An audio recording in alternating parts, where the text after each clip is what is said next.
Soccer Africa today looks at the bigger picture as far as the beautiful game goes here. And while we do so by looking ahead to the FIFA elections that will be coming up in June 2015, what better way to do so than to have a presidential candidate right here in the panel amongst the wise men that make up the next hour of very interesting news with regards to football on our beautiful continent and the beautifully African game. A very good evening it is to you. I am Jerome Champagne saying to you, send us your thoughts on Twitter, where you think the direction of football globally is going, and as well as the continent as well. Send those to us on @MySoccerAfrica on Twitter. We'll try and get through some of those tweets and of course throw them at the wise men, including our very special guest here this evening, and send those to Facebook as well. We'd love to keep those debates going beyond the 1 hour of this show. Now, in keeping up with what will be coming your way this evening, we of course touch on the Chan, and you don't want to miss Claudia's Corner. It is a World Cup year. She touches on a player who is a giant in the African game and will hopefully lead Africa in the right direction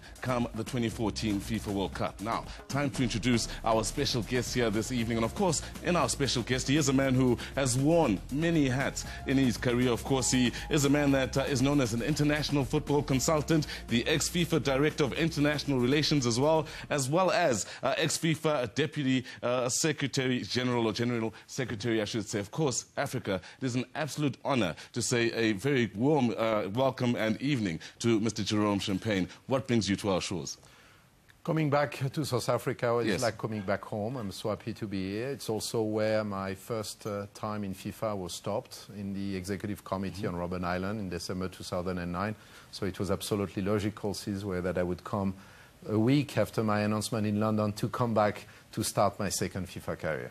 Well, it's an absolute pleasure to have you amongst us here this evening. And in keeping those introductions going, let's introduce the rest of the wise men that are making up the studio. Of course, we will have a shuffle as far as the show goes, as well as a special telephonic guest as well. Keep that on hold for now. Closest to me, TK Thomas Kunaite, the longest-serving member of this team. TK, you've got some rather interesting news. Good evening to you. Thank you, Caesar. Yeah, a referee in Argentina got fed up when players from both sides were, going overboard in terms of their tackles. So after dishing out about 8 or 12 yellow cards, he decided to take all his yellow cards and gave them to the fourth official. So he officiated the rest of the game without yellow cards? Without yellow cards, with red cards only. And immediately, he called the two teams and said, listen, I don't have yellow cards anymore. Yeah. I've got red cards only. You go with a bad tackle, I'm sending you off. And 2 minutes later, one silly player went over the top in his tackles and voila, he sent him off promptly. Thank goodness it was a friendly game. So was that the only red card one would ask? That was the only red card. But hey, can you imagine? Can you imagine? I can.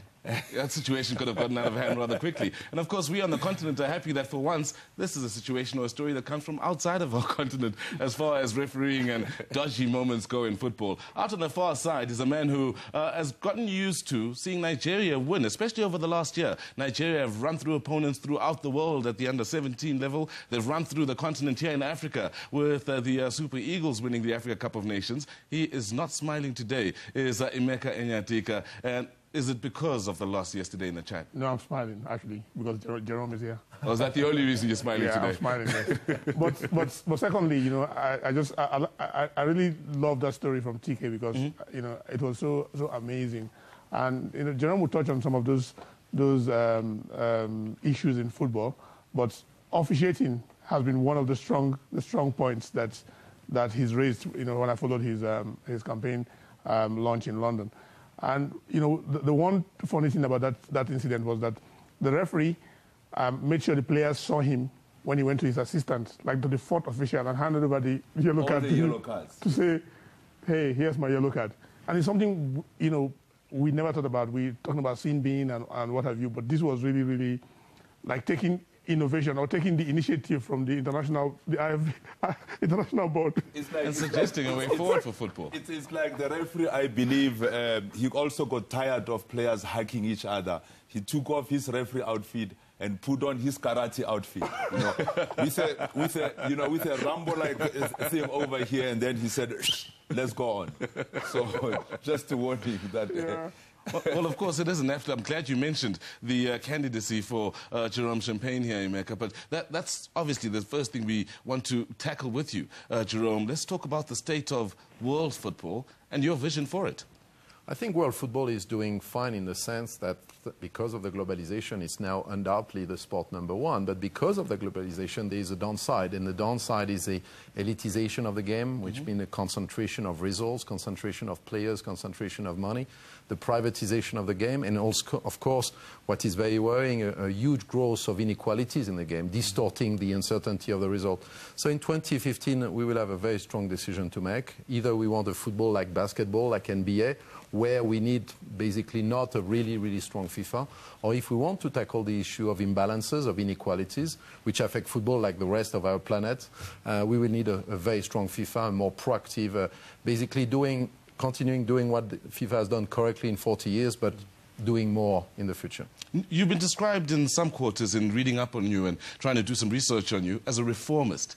Would you share that view, reformist when it comes to football and the global outlook of football? Yeah, it's not at all an insult. I don't see that as a bad word, the contrary. But as I said, I think we need to continue what FIFA has done very well during 40 years. Development programs, bringing the World Cup and other competitions to all the parts of the world. Look what happened in this country and how it was difficult. Also to take the right decision on moral issues, like in '76 when the Federation of Apartheid South Africa was expelled. But at the same time, we need to enter in the 21st century. There are new requirements by our societies, more accountability, more transparency, sometimes even more humility. But also we need to tackle this issue of inequalities because they affect the core of the game. Inequalities have grown between continents, between countries of the same continent, but also between the clubs of the same competition. And what makes football special is that we don't know the result. Unfortunately, more and more, the decisions on the field are predetermined by what's taking place outside of the field. Jerome, if I may jump in here, you also mentioned that you are concerned about the rich clubs in Europe. The British Football Federation, for instance, accruing monies out of their television rights. Say in Africa, for instance, we buy rights to watch English football. But yet they take all the money, they don't share it with Africa.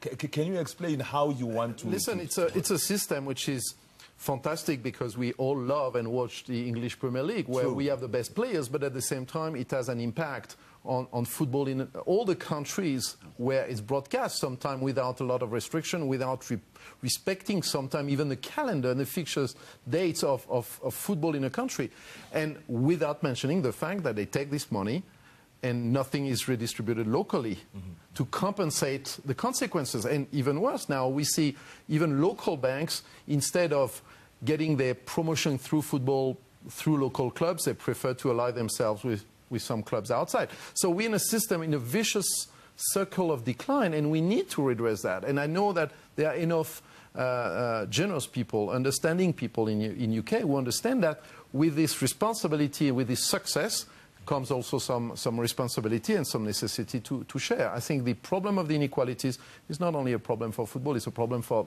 a lot of activities. No, it is certainly a problem. And for those of you that are just walking in, yes, we do have Jerome Champagne in the studio. If you have any things that you want to maybe throw at the wise men, including Jerome Champagne, send us your tweets. We'll try and get through them during the course of the evening. And, of course, you haven't missed much of the show. We have just gotten underway, so sit tight and enjoy what's coming your way. Now, Jerome, in your, 26-page document that was titled Which FIFA for the 21st Century, you touched on the imbalance between amateur football and professional football. What would you mean by that exactly? But listen, it's a phenomenon that we observe in a lot of countries where there is more and more money for professional football and less for amateur football. Less and less money is dedicated to sport in public schools or in private schools.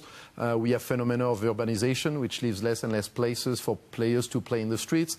And we have also the consequence of some of the behavior of football actors, football stakeholders, who appear sometimes so outrageous that it disencourages a lot of people to continue Saturday morning after Sunday morning to take kids doing 25 miles and to do that. So we need to keep the balance. Football in history has always been about balances. Club football, national team football, international duties, national duties. And in the past 20 years, thanks and also because of the globalization, all these balances have been deregulated, and we need to tackle that, and that's FIFA's role. Now, another mention you do touch on in just a moment, sorry, I'll give you a moment and a chance in a moment, the imbalance you speak of between European football and the rest of the world. That is something we found very interesting, of course, from an African point of view, when, for instance, you look at the number of World Cup qualifiers from Europe as opposed to Africa. It is clear FIFA is no different than the other international organization. It has to permanently adjust to the new landscape of the world. Don't forget, in 1966, the World Cup in England was boycotted by African FAs because they were not given a direct entry. And thanks to Mr. Ayatou, thanks to Mr. Blatter, now Africa has five positions, 5 slots in the World Cup. But if you look, continents remain underrepresented. The world has changed, and that continent in particular. For example, in the FIFA government, which is the EXCO, with the same number of FAs, 54, Europe has 8 seats, Africa has 4. So FIFA is no different than the debate about the reorganization of the Security Council of the United Nations. It's exactly the same debate. But where I want to stress is that today there is more money in African football than 20 years ago, but the gap with Europe has increased, which means the traditional position of Africa to provide its raw material, whether it is coffee or football talents, has remained the same. The transformation value is taken elsewhere. But now the problem also is inside Europe, because 20 years ago, football in Europe was homogeneous. It's not anymore. And that also affects some countries. For example, 20 years ago, 15 years ago, it was still possible for a Dutch club, for a Norwegian club, for a French club to perform well. But now it's not possible anymore. So because these imbalances have repercussions and consequences everywhere. Jerome, we in South Africa were deeply, deeply hurt by, you know, the Charlie Dempsey story when South Africa lost the bid to host the 2006 World Cup. And there was an outcry. And you also mentioned, personally, most of us feel that the appointment of a host country cannot be left into the hands of 24 men only. Now, how would you like the selection of a host country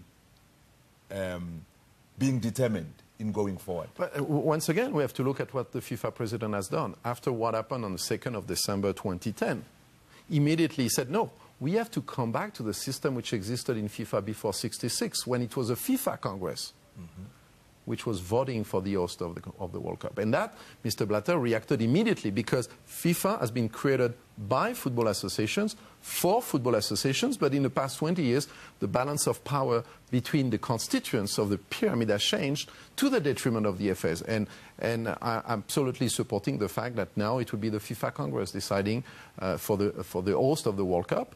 And in the case you mentioned, it's another example, because the Oceanian Football Association had told Mr. Dempsey, you vote for England, and if England is eliminated, you vote for South Africa. But as a confederation president, he betrayed the mandate given to him by the FAs. And that's why the FAs should be restored. The centrality of their authority at national level, but also at international level, should be restored. Yes, if you are just joining us, that is Jerome Champagne, a presidential candidate for the 2015 FIFA elections. Let's look at some of the proposals that have been brought forward by Mr. Champagne. They do make for interesting reading. If you are through and through a football man, then let's talk about the, implementation, this one I love, of rugby's rule where only the captain can talk to the referee. That, of course, will help in very many ways. Yeah, I'm a father, and when I watch football with my kids, how can you justify the respect of the authority when you see professional players, grown men, yelling right in the face of a referee, claiming for this, yelling for that? It's not a good example, and I think football is strong enough and astute enough to incorporate some of the rules and best practices of other sports. Emeka, you should love this one. Abolishing the triple punishment rule where a player who prevents a goal-scoring opportunity, of course through a foul in the penalty area, concedes a spot kick, is sent off and also suspended. It should be an interesting one then to run for you. Yeah, I think, quite frankly, I agree with that, because it's, for me, he's already punished. So to go the extra mile, it's like you send out the keeper. It happened with Kune during the World Cup, South Africa versus Uruguay. Penalty, he's sent off, and then the punishment, continues. He's suspended from the next game. We've got to take each game as it comes and look for ways in which to try and improve it. And some of the resolutions that he's come up with, in terms of proposals to change the course of the game, are good for debate.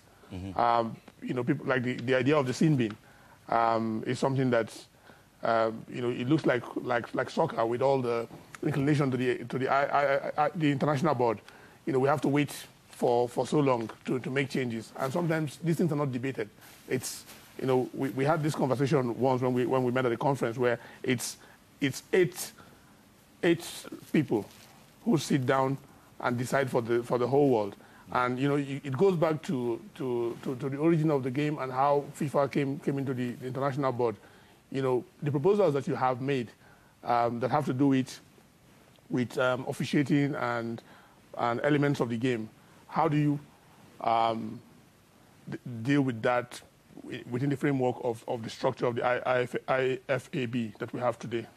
But the IFAB in 2 weeks' time, on the 1st and 2nd of March, will adopt a new mechanism with a more consultative process, as you know, with the technical groups of referees and technical groups of stakeholders. So I think it's good because it's a way to reduce, I would say, the insularity of IFAB, as Emeka just mentioned. I think it's a positive step to preserve the stability of the rules, because it's very important. We have 17 rules and we have to protect them, but at the same time we need a way to modernize them when necessary. Now, the reaction to some of your proposals, obviously when you put proposals of such a nature out there, you do get a reaction, let's say maybe from officials, from a refereeing point of view, and even a management point of view as far as the team goes, and even some former players. What have the reactions been to your proposals? Listen, I just announced in London on the 20th of January. The media coverage was huge and positive at a lot of big percentage. But once again, I'm very humble in this process. I don't pretend to be right on everything. But I decided to stand because I think we need a clear debate before 2015 elections. What will be decided at the moment will be so important that we need to have a clear debate.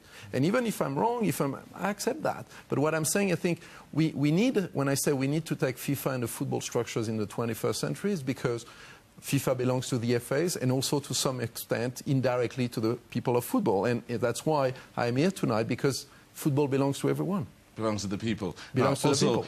Ran through a report that suggested you wouldn't run for president should Sepp Blatter choose to go on for a 5th term. Any truth in that? Listen, it's a question I've been asked. For the moment, I'm the only candidate, and I will tackle that question when and if Mr. Blatter decides to run. I have such an esteem for him. He has been unfairly attacked. He's an honest man. He's not corrupt at all. He has made so much for football, including for this country. And we will see what he will decide. But in the meantime, I decided to stand because I do believe that we need an open debate on all the issues without leaving anything under the carpet. Your thoughts on the length or the terms in which a FIFA president can stay on? What are your thoughts? Listen, it's a very interesting debate. But if you look at the world, you have countries where they have term limits. For example, I have nothing against a country I like very much, but Mexico. Yeah. Mexico, the president of the republic has a 6-year mandate.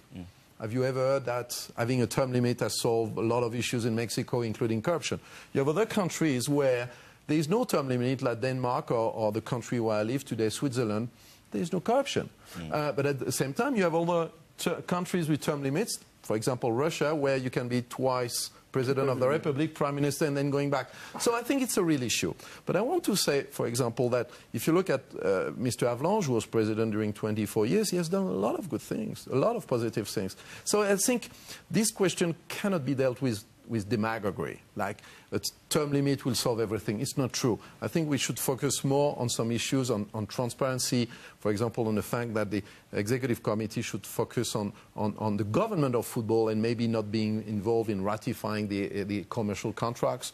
The fact that the underrepresented continents inside the EXCO should be better represented. These issues are very important, in my views, rather than just the issue of the age limit or the term limitation of mandates. Would it not appear that, you know, with FIFA, if you go back from 1904, coming all the way, you have less than 10 people who have been 8 actually who've been presidents of FIFA. And if you look at it, the bulk of the presidents have come from Europe, which is like the center of where it's come from. You know, Havelange came in, and you know the way the world seems to rotate, you know, it's like move the World Cup around. Some people are gonna say, you know, why not move the FIFA presidency around? You know, what's your take on that? I think the rotation could be positive. For example, some issues like the World Cup, and that continent and your country benefited from that because Mr. Blatter felt that if we would not have imposed the rotation, it would have never arrived here. The rotation of the presidency, for me, could be a solution which had been proposed, but it was proposed to weaken the FIFA presidency. And I think in the 21st century, we need strong leaders. Because if we rotate it, we will weaken something which is very important, which is the universal legitimacy of the president. And I do believe that we need a stronger FIFA today than before. I want to give you one example. A lot of people believe that the FIFA president is almighty. But in a democratic system, the person who is elected can choose the government, he or she, to implement the program he or she has been elected for, and the program on which he or she will be held accountable for. In FIFA, it's not the case. To give you an analogy, the FIFA president is as if, for example, Mr. Obama, during his first mandate, would have had to govern with John McCain, he had just defeated in the elections, who would hold grudges against him, who would like, oh, I'm going to seek revenge. And at the same time with Mitt Romney inside saying, hey, I'm not going to let you implement your program you have just been elected for because I want to take your position. So I think we need to find a system. I don't know which one, but we need to find a system where, while respecting the role of confederations, while reinforcing the role of the FAs, while asking the stakeholders, players and clubs and league to be on board, we need to give a stability to the government in a purely democratic system with a FIFA president who can lead because he has been elected to lead. Oh. Can I yes, yeah. Please. One viewer has sent in a question, and his question to you is, if elected as FIFA president, what would be your vision for Africa if you are elected? What are the challenges facing Africa, and how do you see Africa improving to be on par with the rest of the world? Listen, we need to continue what has been done correctly during 40 years. Development programs, bringing in competitions, making sure that on moral issues, whether it was the apartheid at the time or today, the racism and discrimination, we have to be extremely strong. But I think we need to go further. That's why I propose that after what Mr. Blatter has done during 15 years, helping the federation to have technical centers, to have headquarters, we need now to help the African federations, not only the African Federation, but also continents as well, to help their leagues and to help their clubs. You know, FIFA is a pyramid. In the past 15 years, FIFA has equipped, I would say, the federation. But now what is at stake is to make sure that the clubs in the first division in a country, X, Y, or Z, have good training conditions, that the league is competitive, that the young talents would stay longer in order for the transformation value and would stay more in the local leagues. It is strategic. It is strategic. If we want a local league to compete in terms of viewers, in terms of attendance, in terms of income, to the European images which are coming here as an avalanche, we need now to define programs to help the local leagues. And I want to praise CAF for having launched the African Championship of Nations to give an opportunity to players playing in Africa, in the local leagues, an opportunity to be confronted to the international level. So I think FIFA and CAF should work hand in hand, but we need to expand what has been done correctly during 40 years to give more investment, more support, because we need to correct the inequalities which have grown between Europe and Africa. Well, there you have it then. That is Jerome Champagne, and of course, while shedding knowledge on our beautiful continent and the bigger picture as far as football goes. And of course, we are all looking forward to what will happen in those presidential elections coming next year. Will it be Mr. Champagne? Will Mr. Blatter stay on? We'll find out with time. 2014, however, is a big year for a very different reason. We've got a World Cup coming. It is in Brazil, a very special place where football goes. And let's get the latest as far as the update goes with regards to the World Cup that is just around the corner at this point. We can't just wait to get that first ball rolling and find the ball finding or rattling the back of the net for the first time.